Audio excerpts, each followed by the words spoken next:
Please put your hands together for Gabrielle DeWitt.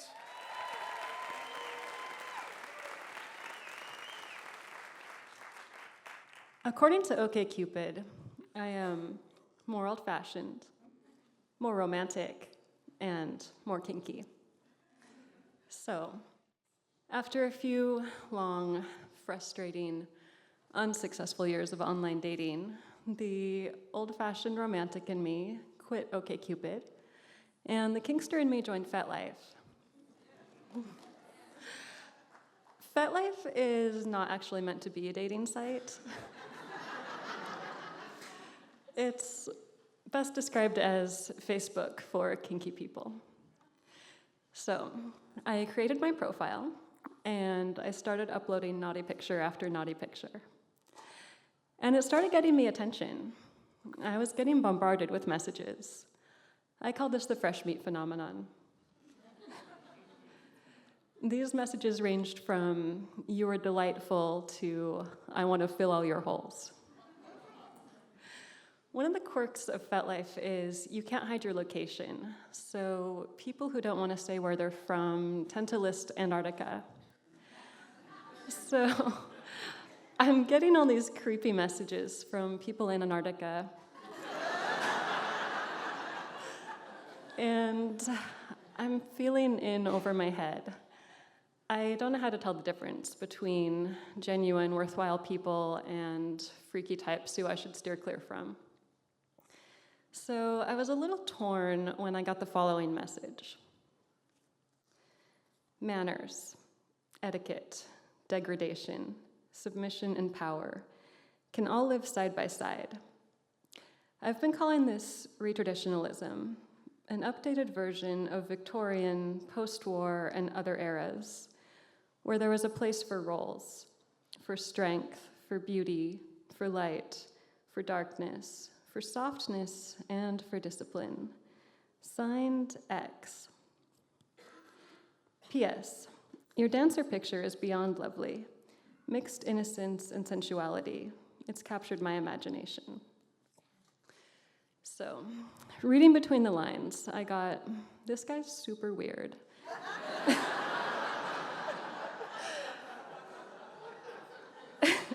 And he thinks the picture I uploaded of myself in nothing but my pointe shoes is hot. So I checked out his profile. He didn't have very many pictures, and there was only one where I could really get a good look at his face. It was black and white. He had long, dark hair. His eyes were open super wide, and he was sort of scowling. And the self-summary on his profile was really detailed, and it was really similar to the message he sent me. None of it made sense to me. He was listed as being a member of something called the House of the Unholy.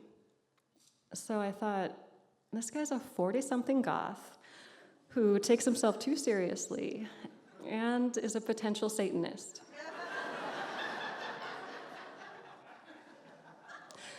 So I wrote him a polite, disinterested thank you and hoped to leave it at that. And he wrote back and asked me out for a drink. There was a PS to his message. It said, "My whole legal name is X, just X." And I thought, of course it is. What else would it be? So I wrote back and said, "Thanks, X, but that's not something I'm interested in. Have a good evening!" Exclamation point. Which is not much better than a plain old fuck off. And I didn't hear back from him. Through FetLife, I did meet some friends and play partners. Play partners is like kinky friends with benefits. And one of them actually turned out to be the founder of the House of the Unholy. Turns out it's not a satanic cult after all.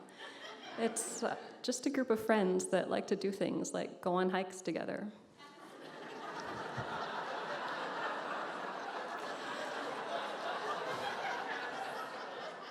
So through my new friends, I started hearing things about X. And they said, X is really smart. X is really artistic. X is building an audio-visual enabled box to put his submissives in. And I thought, maybe I wrote him off too quickly. So a few weeks later, I ran into him at my first play party. A play party is an organized BDSM event where people go to do kinky stuff in public called scenes or play.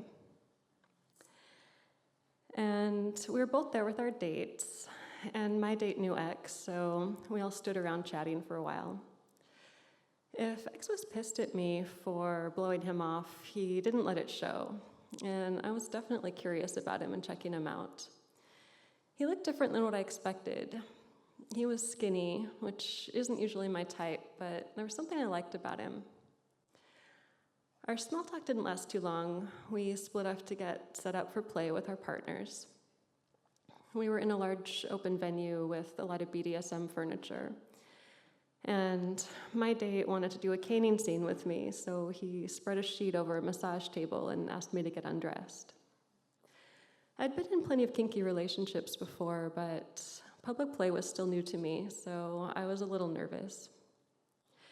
We started our scene, and it was your standard issue beating scene. Now, don't get me wrong, I love a good standard issue beating. I was taking this caning and burying my face in the sheet and screaming and loving the attention from the crowd. But in the calmer moments, I was stealing glances at X's scene. He was set up directly across from me, so I had a great view. He wasn't even using any furniture. He just set up in this large open space on the floor, and he was using it to turn his date into art. He was applying clothespins to her, and his movements were slow and deliberate. He'd place a clothespin and then stand back to see how it looked. He was making her do different stress poses. He made her kneel, and he made her hold a glass. And each time he made a change, he'd step back as if to study his creation. This was like nothing I'd ever seen before. It was part ritual, part sex, part performance art, and I wanted it. I caught his eyes a few times, and each time I held the gaze. I was giving him my very best scene flirt. That's what I call it when I'm playing with someone, but I'm staring at someone else with a look that says, I'm enjoying myself, but I'd rather be with you. So after that night, I flew into backtrack mode. I got back in touch with X on FetLife, and I told him how much I enjoyed watching his scene. I was careful to start a new thread because I really wanted to distance myself from that last message. And less than 3 weeks later, we had the date set for our first scene. We planned the whole thing over instant message. He told me that I should show up to his house at 7, that I should not knock, but just walk through the front door and wait for further instructions. So that was about all I knew about what was supposed to happen. And it might sound like a little bit of a crazy plan or a little bit dangerous. I mean, I barely know this guy. I've only met him once in person, but there's something about him that made me trust him. And I love things that are a little bit dangerous. So I was just so excited to see what he had planned for me. So when the day came, I showed up to his house, and I walked through the front door into a mostly empty living room. The room was lit in red light, and it had kind of an eerie glow to it. There was a black pillow on the floor in the center of the room, and next to it there was a clipboard and a pile of folded clothing. At the far end of the room there was a flat-screen TV, and there was text displayed on the screen. It said, "Sit on the pillow." So I sat down on it. And the text on the screen changed. It said, "Fill out the forms." So I picked up the clipboard, and I saw that it contained a detailed medical intake form. I started filling it out, and I was trying to keep one eye on the form and one eye on the TV because I didn't want to miss any instructions. I only had a pen, and I put some information in the wrong section.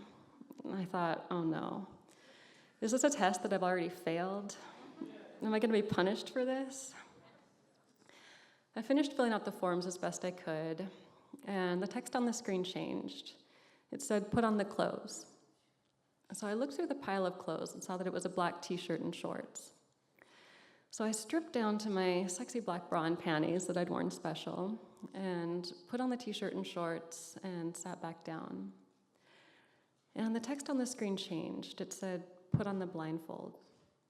So I found the blindfold on the floor, adjusted it down over my eyes, and then I thought, now what? I can't see the screen. Am I missing instructions? And then I heard footsteps coming down the staircase. He was in the room with me. I felt his hands on my shoulders. He shoved me, and I rolled backwards off the pillow onto the floor. He stood over me and demanded, why are you here?